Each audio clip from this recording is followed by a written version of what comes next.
You're tuned into All Too Real 2. Be sure to subscribe, download, share the show with a friend, and stop by alltooreal2.com for our social links, Patreon, and TeePublic store info. Hi, I'm Chris.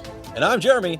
And I'm Fergal. And we're from Movie Smash. Comic book movies are having a golden age right now with the MCU. Movies based on comics aren't necessarily a new thing, but they're a big thing. Join us every other Tuesday on Movie Smash. We explore these movies and find some hidden gems. Every other week, we revisit some of the best. And some of the worst movies based on comics or graphic novels.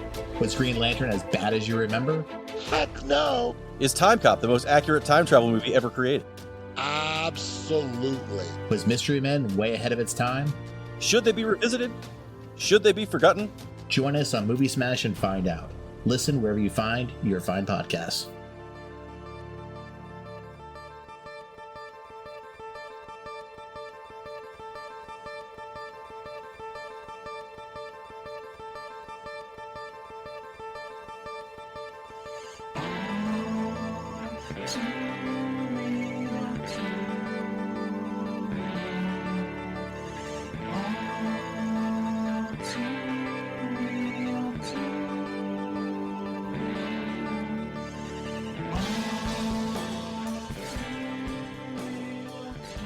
Okay, everybody, welcome to the latest episode of All Too Real 2. My name is Michael E. Cullen II, and with me, as always, is... Sesame, Barry, she's your teacher in Carta. That she is. She's definitely his teacher. I mean, she was beautiful and everything, but still... Very, very, very attractive teacher. You know, you don't really get that anymore. Like a woman who...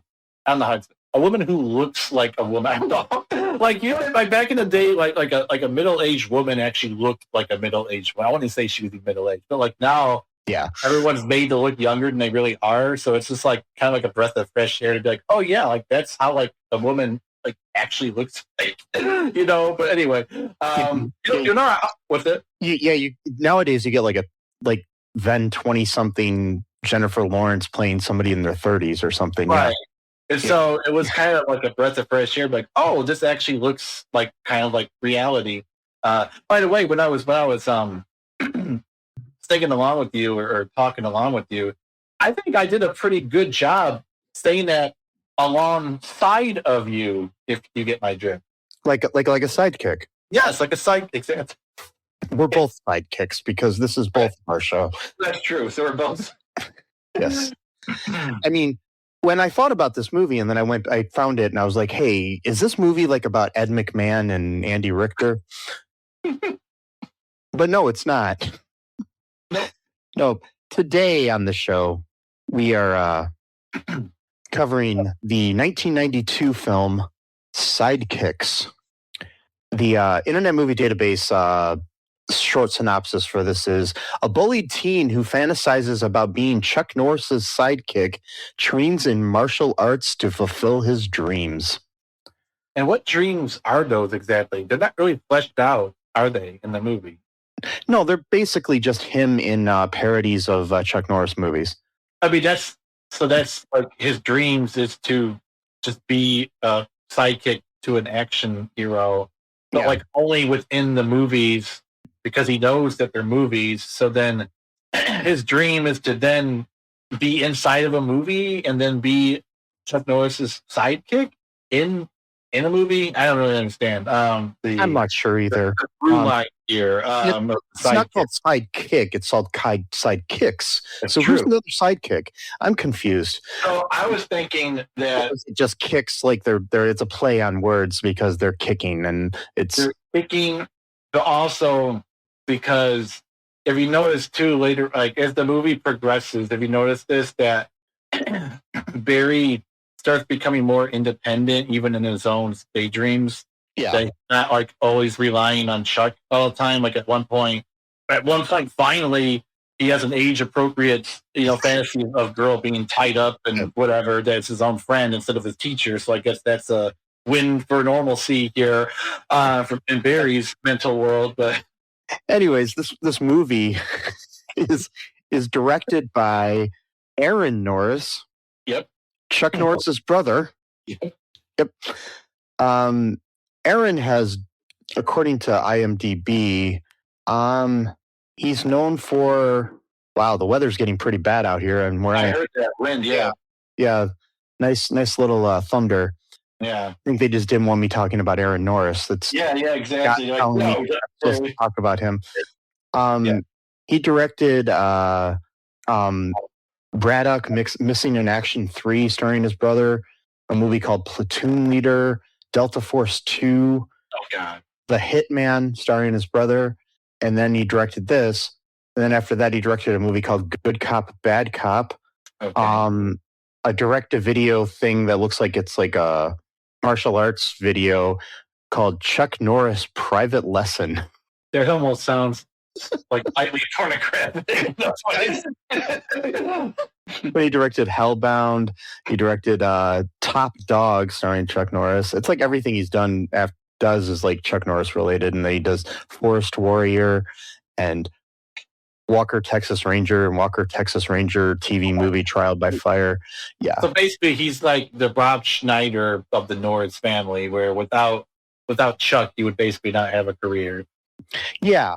Okay. Which is funny because Rob Schneider's brother actually at one point owned National Lampoon. So there you go. Okay. It has nothing to do with anything at all. But no, but it is interesting. Yes.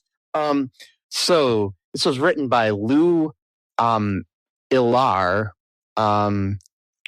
who wrote this. Okay. That's sure. It. Yeah. I mean, yeah. And Galen Thompson, who as far as writing goes, he wrote Forest Warrior starring Chuck Norris. Some Walker Texas Ranger episodes. He wrote a Walker Texas Ranger movie. He wrote Hellbound starring Chuck Norris, The Hitman starring Chuck Norris. Yeah, among other things. He did write some things that look like they're not Chuck Norris related. He was also an actor as well. So, okay. So that's who we got on the creative side here. As far as the actors go in this movie, we've got Chuck Norris as Chuck Norris. Yeah. We've got Beau Bridges as Jerry Gabrewski. Jonathan Brandis as Barry Gabrewski. Mako is Mr. Lee. Julia Nixon as Julia Nixon Soul at the time, because she was married to David Soul at the time. As Noreen Chan, we've got Joe Piscopo as Kelly Stone, Danica McKellar as Lauren, John Buchanan as Randy Cellini, Richard Mole as Horn, and Garrett Graham as Mapes, among other people that will remain nameless right now. Yes, the stars, 3 people that are sadly no longer with us. We got Chuck Norris, Jonathan Brandis, and Mako. So, yeah. And Jonathan Brandis, especially in this movie, looks just like my nephew Steven, and it's weird. Wow. Yeah. He reminds me of someone, too. I don't know. I think maybe because I used to watch this movie like a ton when I was a kid. And like a lot of stuff is like coming back to me, like memories-wise. I probably haven't watched this movie since like 1994 or whatever. So, yeah. But like, he looks so familiar. Like, I know he's been on his stuff, but just like something about him, there's like, I don't know, it's weird. But yeah, I know he was in like Never Ending Story 2 and the Sequest show and stuff like that. Yeah, and then when he died in 2003, I forgot how. I don't remember what. He sadly took his life. Oh, okay. Yeah, he was, I guess, not really getting roles that he wanted. He had gotten like, from what I read, he was in there was a Hearts War, which was he did do other things after that, but he was supposed to be in this Hearts War, which was supposed to be like this huge like action war film with Bruce Willis.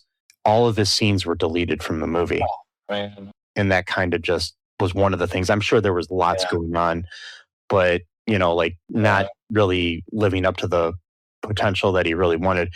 I mean, he also starred in the It miniseries back in the 90s too. I read that, yeah. He was in Outside Providence, which is a good movie. if you haven't seen that. Yeah, I've seen that. Yeah. So yeah, it's just a sad loss of a great talent there. Mhm. It's hard to believe it's been like 20 years since he died. I know. Because I mean, I'm sure that if he somehow would have been able like to get back out there, he would have probably done a lot of really good work. Yeah. Or not, if he didn't want to, it's whatever. But yeah. Yeah. So yeah, also Richard Mole is in this movie and he passed away. So yeah, it's just like what the Yeah. Yeah. Just looking at the cast and everything, it's like all these people that died within the last 20 years are in this movie. Yeah. Unfortunately, one of the survivors is right wing. Is good old Joe Piscopo. I guess he was not even acting; he was just playing himself in this movie because he acts like a complete asshole. So it's like, I'll tell you, it was really interesting. I'm pretty sure he was on like steroids and shit. But probably, yeah. But I always remember, like, I knew Joe Piscopo from Saturday Night Live prior to this when I was a kid, and he was like kind of not like built or whatever. But I will tell you, I mean, I'm not trying to sound, like I'm attracted to him, but he had a nice body in this movie. It's just like, what the heck, Well, he got in. I read it. He did get into bodybuilding at one point. Yeah, like, it's just interesting. Yeah, yeah. But now he is a right wing radio host. Yep. He's also in a band. He played at one of Mike Lindell's events, so that's cool. Oh yeah, of course. Yeah. Why not? And he campaigned for Trump in 2016, and he thought of running for governor for New Jersey in 2017. So great guy. Yeah, but he was funny. Okay, he was very cartoonishly evil, but no, I'm not saying in this movie. I'm just saying in Saturday Night Live he was. Oh, okay, I got you. And at the time of this movie, though, he was Democrat. Yeah, but maybe secretly he went. According to Wikipedia, his political party was Democrat. I don't even really care about that stuff. I just care if you feel like. Well, but the problem is that most of these guys who hang out with Mike Lindell and Trump. Yeah, I know. I mean, they're not great guys. I agree, but it's like, and I think that he is definitely not a great person necessarily now, and his views at least, but I won't hold that against the fact that he's actually was kind of funny. In certain things, he was pretty funny. He was way over the top. I think he's the weakest link in this movie, though. Yeah, it's like they're trying to make him like John Priest, but like he was not intimidating. Yeah, I mean, this whole movie. First off, what did you think of the movie? I don't really know. I mean, this is one of those movies that I used to watch all the time when I was a kid. Mm-hmm. Like, I probably watched this movie like at least 20 or 30 times, like in 1993 to like 94. Like it's funny. I remember there's a scene in the movie where he's watching a Chuck Norris film and he's kind of like dozing off. I remember a time specifically where we were renovating our house, and for like a month, 2 months or so, my brother and I had to have our bunk beds like literally like in the kitchen, which is very odd, like sleeping inside. Yeah. Like, but the TV was like kind of like in the other room, and you could sort of see it. So I would watch Sidekicks sometimes, and like I would literally like doze off as I'm watching Sidekicks. And Barry is dozing off while watching a Chuck Norris movie. It's just like, okay. And but like I watching it again, I'm like, I don't know, like it's one of those things where it's like you watch something as a kid, you think it's awesome, and then you rewatch it and you're like, I don't really understand why I like this movie so much. Like there are parts that I like, which is really weird, right? So there's most of the stuff I remember from this movie are parts that aren't even significant to the plot whatsoever. Like I barely remember stuff that's important. I remember, like, for example, I remember the scene where the biker gang is planning on ruining roughing up the restaurant, Yeah. And then the guy comes out pretending to be a waiter, and he's like spilling hot tea all over the guy's pants. I remember that scene, and I don't know why, because that's not really important to the movie whatsoever. Like I remember like the guy talking, like saying certain things, like we're gonna renovate the room, we're gonna do it that way, and and I'm like, I remember that, like the tone of voice, like how he looked, like how he was, moving his body when he was speaking. Totally remember that. Like when it comes to like actual plot, like I forgot about the karate tournament. I didn't even know that was even. And that big guy in that scene was played by Dennis Berkeley, who sadly passed away in 2013. Okay, so, God damn it! So I remember that scene very well. I remember the teacher like throwing like dough at him, like to make sure to see his reflexes to see if he can catch the dough. Like I remember these like little scenes in the movie that don't seem like they're that important, but I don't remember any of the big shit at all. I don't remember the karate tournament ever happening. I don't even remember him having a bully. Like in my mind, I thought this movie was just that a kid who was having like weird daydreams that were partly about his idol, but then like a proto-sexual stuff with his teacher for some reason that they didn't really get into, which I'm kind of glad they didn't.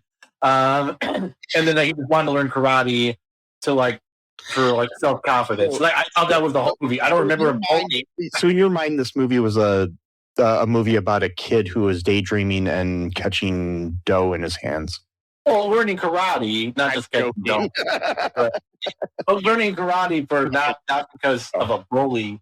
That's the other thing too. They try to make this seem like Karate Kid, but like way more. Basically, this movie is Karate Kid with it's Karate Kid with yellow-faced Joe Piscopo. I guess that makes sense now that we know he's an asshole. So I guess he would be doing. That's actually something I don't think you can blame on him. It's the movie. That was probably something from the movie. Yeah, I know. Yellow face. Oh God. I mean, I know it's a dream, and he's trying to place this villain in his real life into the villain in the movie that he's imagining. But yeah. So Barry's having racist daydreams now, also somewhat sexual about his teacher always being tied up and held. Who's also Asian. So does he got like an Asian thing, but he's also racist at the same time? Is that what's going on, Barry? Maybe we need to look into that. Maybe see a therapist about that. No, I don't know. Because the other thing too, that he got crushed on an Asian girl. I'm like, okay, all right, what's going on here? Like Winnie from Wonder Youth, by the way. She's. I don't believe she's Asian at all. Oh, okay. I thought she was. Whatever. Doesn't matter. She does have a slight Asian look, but Danica McKellar, I don't think is. I'm pretty sure she's Irish. Okay. So. Well, I don't know. She looked. I don't know. But like, anyway, just she filmed a movie down the street from me recently. What's that? She was in a movie that was filming a scene down the street from me recently. What's it called? What's the movie? It's some like Hallmark Christmas movie. I don't know what it is, but most of it was filmed like in some other city. But for some odd reason, during the like snowy time, and it wasn't even really snowy, but like during the time after we had our like Christmas lights and stuff up downtown, she was filming a scene there. I didn't know about it until after it was filmed. But like a bunch of the local businesses that were near there, like, posted pictures of her. Okay. And I'm like, shit, why didn't I know about this? I would have walked down there because it was literally like a 10-minute walk from my apartment. So it was like, yeah, you're right. I don't know why I thought she was Asian. I mean, it says she's part Spanish, but that's not Asian. I don't know, whatever. Yeah, maybe that's it. I will give you that though. She does have kind of an Asian look. So I just always thought that she was. That's all. Yeah. And, so okay, I guess I'll take that point away from Barry. The teacher stuff still stands, dude. So. I've always kind of like looked into her because she was one of my first crushes as a kid. So really? Because like the Wonder Years was. I watched the Wonder Years. Yeah, I don't remember too much about, but that show when I rewatch stuff, it doesn't really hold up as much as I liked it to. Yeah, but plus the whole Fred Savage of it all. So, and also the song, because they had to change the song because of the whole rights thing or whatever. Yeah, that ruins a show because when you expect a certain song, it builds. It's like introducing you to the show. They changed a bunch of the other songs in it, just like they did with Creek stuff. So it's not like it's a small deal. Like it does matter to like the mood. Nobody ever thought that things would be streaming or on DVD. No, that's not anything that they're their fault. No, they didn't. So anyways, this movie. What would you guess is the Rotten Tomato score for this? Oh, I don't know. I'm going like maybe like 2 out of 10. Do they go up to 10 or 5? No, they do percentages. 1 to 100. 15% maybe. It's actually 26. It surprised me. That's the reviewer out of 19 reviews, and then there's over 5,000 viewer reviews, and it's got a 49% on fan reviews. So cool. Yeah. 49%. Yeah, me too. I was surprised by all that. I thought I'd look it up. It's odd. But yeah, it's basically Karate Kid. I mean, that's literally the plot. It's you got the mystical Asian guy who teaches the white kid karate through unconventional means. Yeah, you always have the magical Asian or Asian guy. It's kind of like the magical N-word. Not necessarily N-word, but I do kind of like how we. Yeah, I know. Yeah, I know exactly. I know what you're gonna say. I know what you mean. Like the Will Smith of it all, like with the what was it, Bagger Vance or something like that. Yeah, I do kind of like how they went about it though, because like they were almost kind of like winking at the fact that it was kind of racist. Because at one point, like the guy, he kind of like allows the people to like believe in the stereotypes so that he can like use that against them, basically. So like the guy at the airport was like, mad about some guy smoking or whatever, and so he's like, "Oh, I'll ask the other C word, not the C word as in the bad word. The other C word. The thing in the armor, a blank in the armor, that C word, and he like takes a cigar and makes it seem like it's gum, then he puts it in the guy's pocket, shit like that. So I kind of do like that, even as they were doing like the mystical Asian dude, that he was still kind of having fun at like basically making fun of white people. So I guess there was like a little bit of, justice there. Yeah, I mean, it's always cool. I mean, Mako was a great actor. Yeah, who played the guy. I mean, he acted all. I mean, he died the same year as Jonathan Brandis. Really? Yeah. He was 72 when he passed away, but he was like he had an amazing life. He like grew up he was born and raised in Kobe, Japan, Kobe City. He moved to the United States after the Second World War, where his parents had moved to escape political persecution and stuff. So it's just like he had an interesting life, prior to this. So but he went on to like do voice work on like Avatar: The Last Airbender and stuff. So he started acting when he was in 1959 up until 2006 he was acting. That was not a great time for Asians to be acting either. He did have a role in Bulletproof Monk, which we covered previously. So yes, interesting. Yeah, okay. He was in that movie. He was Mr. Kojima, which I think was one of the. I don't know. He was somebody. He was. Was he the one to own the movie theater that he was living above? Yeah, I think so. Okay. All right. Cool. Yeah, I think that's who the character was. Okay. Yeah. Cool. So yeah, we've got a connection there to a previous episode. But yeah, what do you want to talk about from this movie? Because I don't want to go through the. I don't want to go through the whole plot either. I don't know. Just like maybe just like how it was made, or just like some trivia. We can get into the plot a little bit. I personally want to fixate though a little bit on the specifically the sexual stuff with him and his teacher. I need to know why they decided on doing that so often. Because at one point, she's like moaning and shit when she's like, I'm like, okay, what's going on here? Like, you're an actress who's agreeing to do this, but you're part of like, I guess maybe a junior high, maybe freshman in high school, who's quote not having a fantasy, but it just always so happens to be her tied up and bound and not wearing like a lot of clothes. I'm not saying she's like wearing skimpy stuff, but she's not exactly like wearing like a suit and tie either. And then always needs him to save her. Not Chuck. It's always him that saved her. That's weird. They're like, no, they don't go. See, I personally want a whole movie like him going to a psychologist's office and just talking to him about all of his daydreams and why his teacher is so prevalent in them.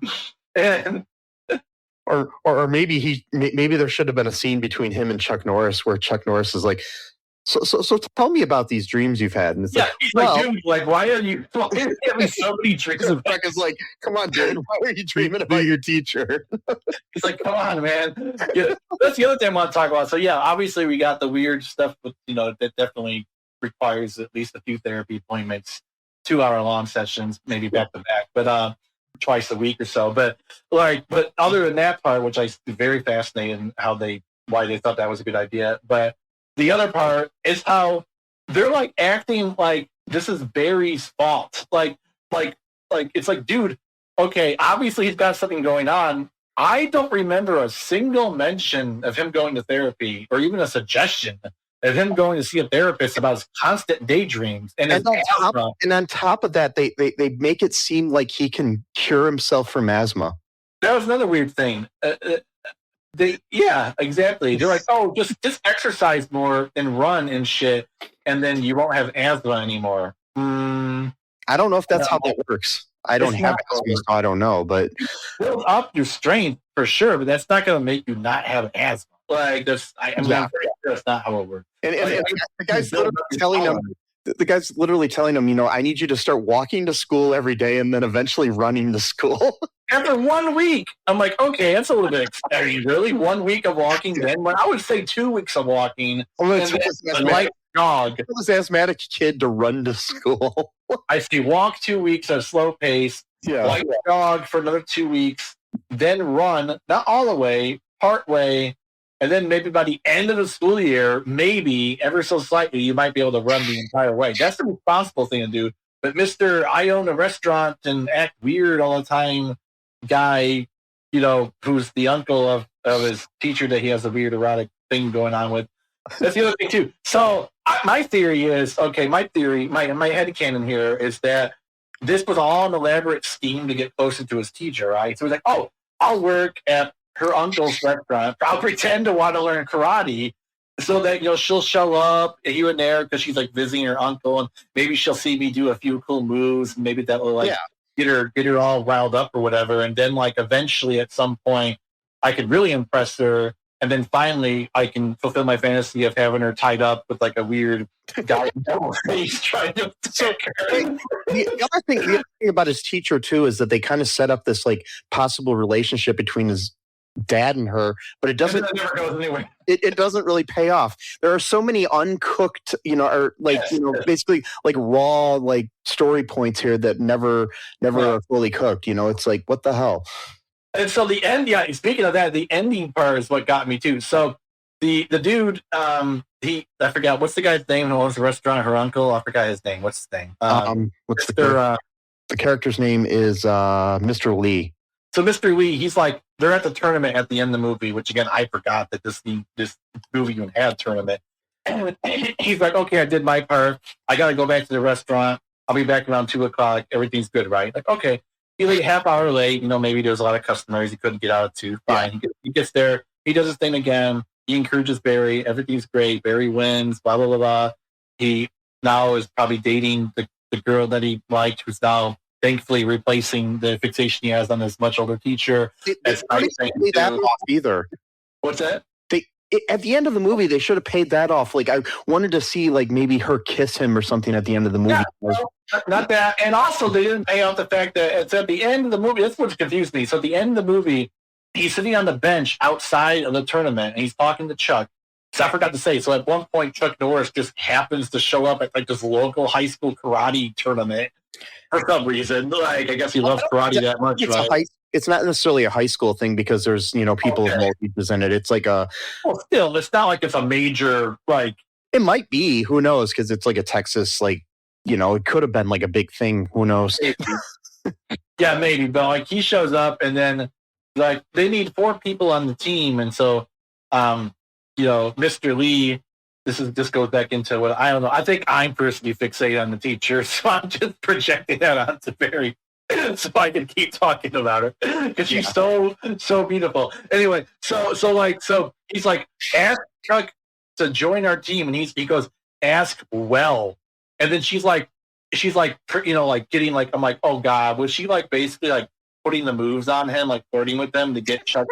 That's why I'm starting to wonder, is that why he sent her? Because why didn't he go himself? Why didn't he he's supposed to be the charming Mr. Lee. He owns a restaurant. He knows how to work with the public, etc. He knows that. Why is he sending his niece, who's a teacher, who has no history of acting or performing or whatnot, to go talk to Chuck Norris? By the way, but at this time, Chuck Mania was all over the place. It was Chuckers. there was Chuckers all over the place. 92. Okay, for those who don't know, like Chuck Mania was a real thing. Like, I mean, that's why this movie exists. Yeah, I remember in 1992 I had Chuck Mania, and I went to the doctor and they gave me this new medicine that got rid of it. Good. Maybe you took too much because then he died last time. Oh, sorry, that's me. I took it, and then eventually, it made me start to like musical theater. Yeah. So Chuck Mania was a real thing at this time. This was before Walker, Texas Ranger. Walker, that came out about 93, 94. So about 2 years after this movie came out, that's when Walker, his big TV hit that lasted for like, I don't know how many years, a lot of seasons. But at this point, this is like peak Chuck Norris, like, and so he's talking. Sorry, I'm like, I don't know why I'm coughing. Yeah, he's talking to him at the end of the movie, and then he leaves his magazine, which is like Chuck Norris is on the cover because it's like a karate magazine or whatever. And then he looks back, and then Chuck Norris is gone, like just completely gone. So did Chuck Norris just run off, or was he imagining this thing the whole time? And he walks off. His dad, teacher, and what's her name? His new girlfriend. But the uncle's gone. He's not even there anymore. So did he go back to the restaurant? Nobody said anything. Is that what's going on here? I mean, you're imagination too. Like, that was the other thing too. Is you had like in Karate Kid, you had Miyagi and Daniel-san as this like kind of duo, and you have this kind of like payoff where like they become like a father and son sort of deal. Where in this movie you already have a dad, and then you throw in this other mentor type character of Mr. Lee. You also have this teacher that cares about him. This guy has too many people caring about him. Yeah, that's not good. Then you throw in Chuck Norris, who cares about him. You throw in Chuck Norris, who just shows up at the very end of the movie and is like, hey, I'll join your karate dojo. And then you pay it off at the end with a scene between him and Chuck Norris, when you should have paid it off with a scene between him and Mr. Lee, or him and his dad. Yeah.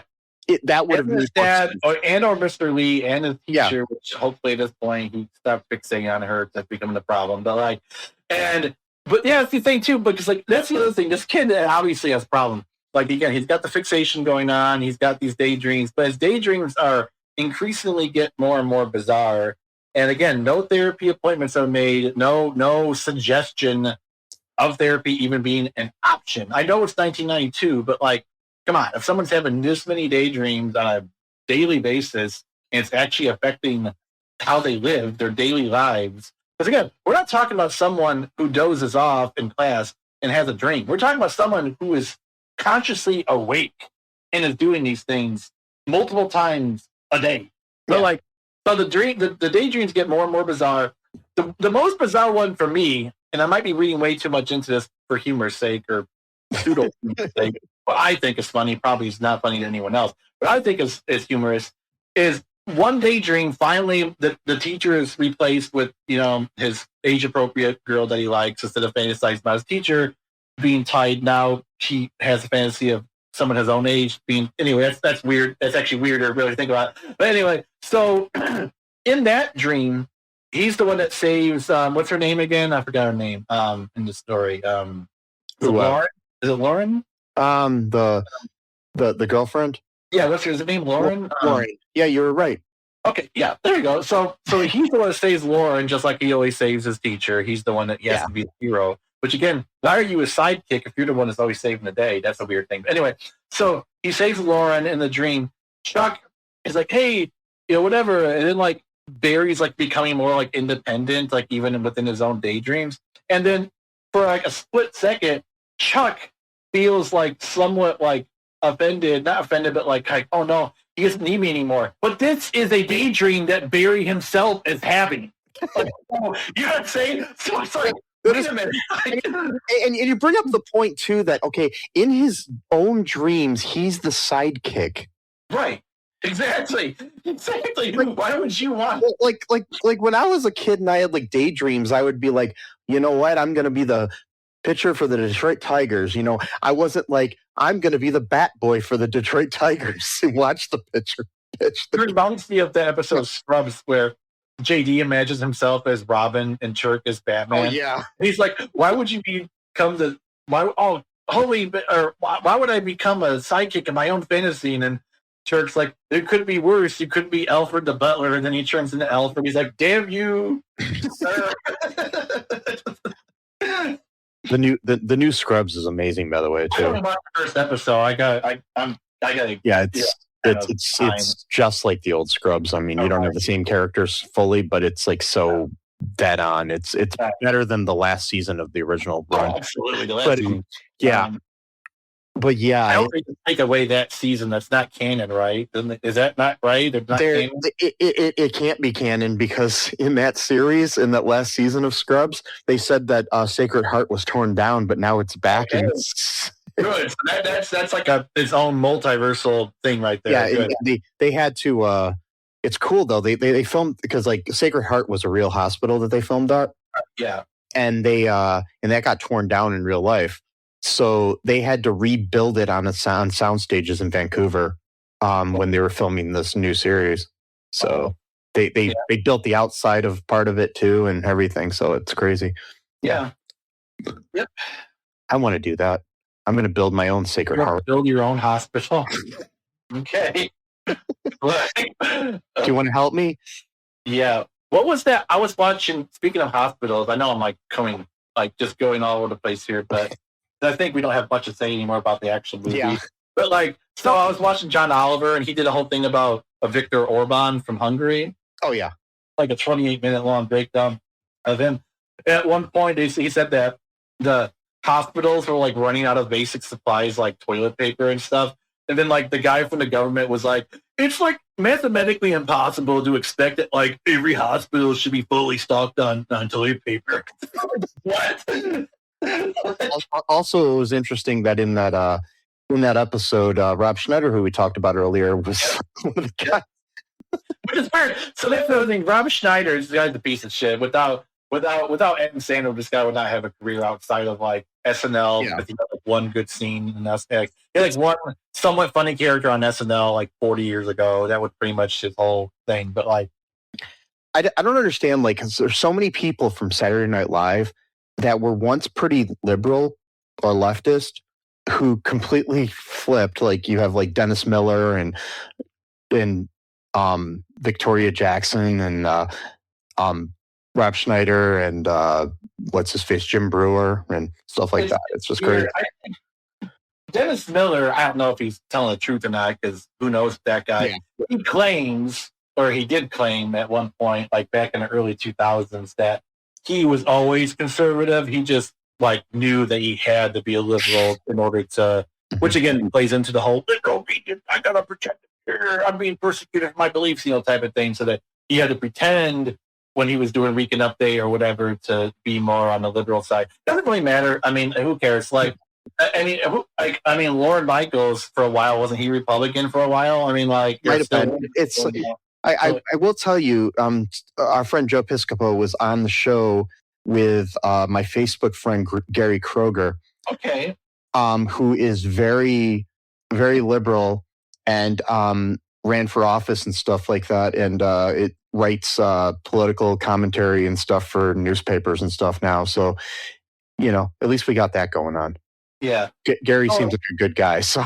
Yeah, so like Rob Schneider is very much like the character of the villain of Stone, like Mr. Yes, Stone. Kelly Stone. Yeah, Kelly. See, his name was Kelly. Not that's kind of saying that. So, do you want to make a little bit of trivia here from this movie?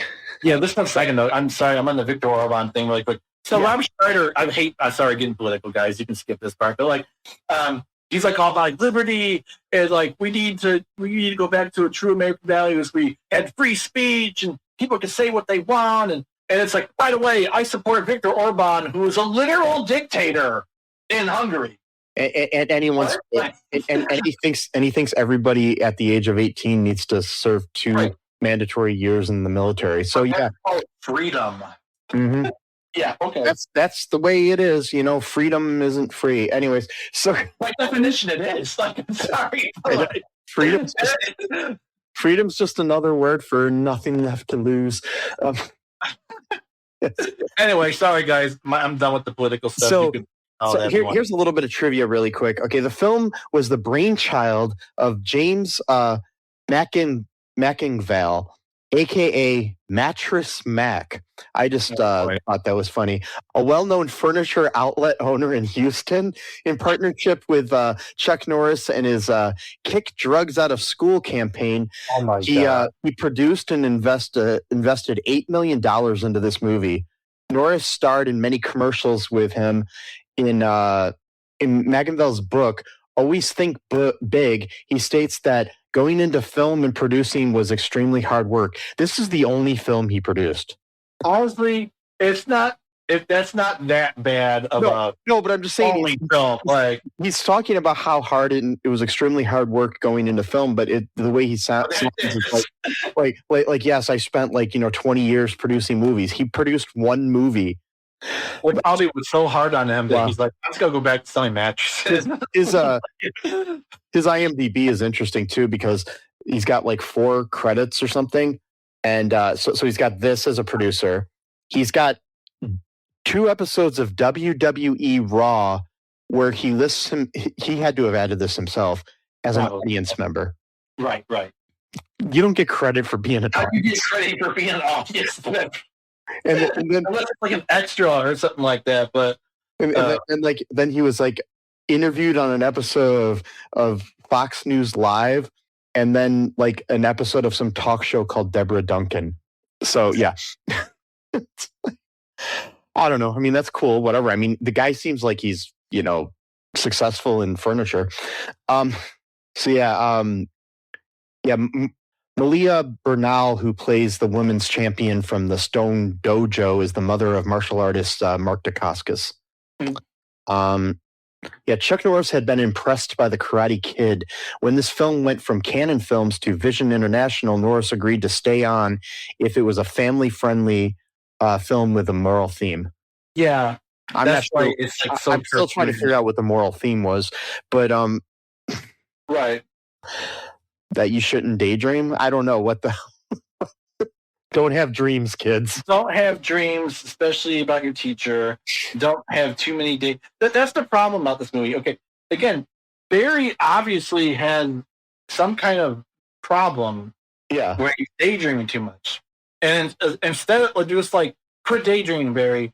Oh, okay, that's not. I mean, telling someone just to stop something. It's not. I mean, that's not a thing. Even the teacher at first, maybe that's why he was having so many dreams of her being tied up, because she was kind of mean to him a little bit. Not really mean, but scared. Yeah. So he's like, "Fuck you! I'm going to have a daydream of you being tied up while a guy in yellow face tries to kill you." Yes, that was. I mean, basically, the moral of the film is don't daydream and run to cure your asthma. Yes. To be fair, though, that is still building up tolerance to your head. Yeah. Yes. You know what I mean? So it's not like it's a bad thing to do that. You know what I mean? The inhaler he was using was actually, he was using it like it was one of those use as needed sort of inhalers. Oh, okay. But it was actually one of those inhalers that you're supposed to only do once a week. Yeah, you're not. It's actually can hurt you to do that stuff. Yeah, but I mean, usually, people that have asthma have those smaller ones that you carry with you, or if you're having an outbreak or whatever, you use it. But the one that the one they used was the wrong one. So what was doing that once a week? What is that supposed to do? Why do you only have to do it once a week?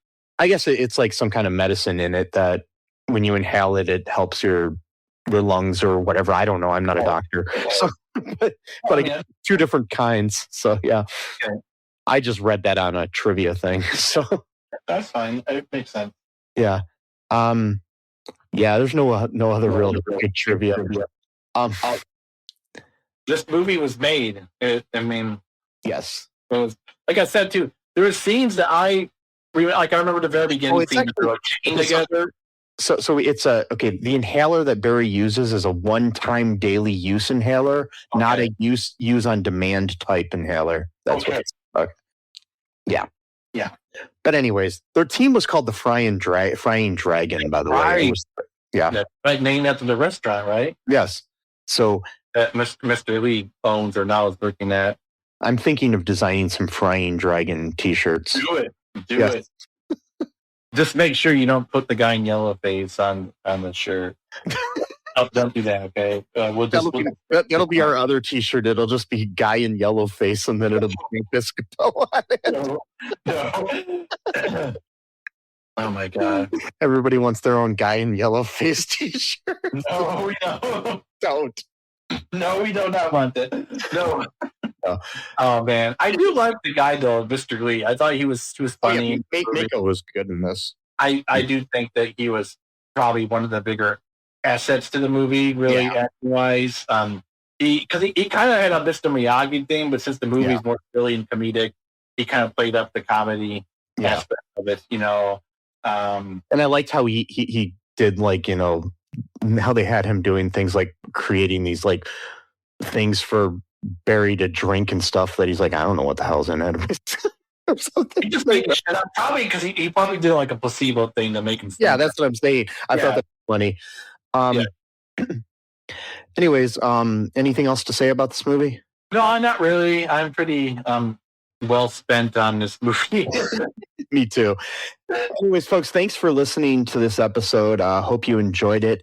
You can go to all2real2.com and you can find links to our social media, our TeePublic, or all the places you can listen to us. Mm-hmm. You know, give us a 5-star review wherever you can. Give us a thumbs up if you can on the YouTube. And yes, the tubes of you.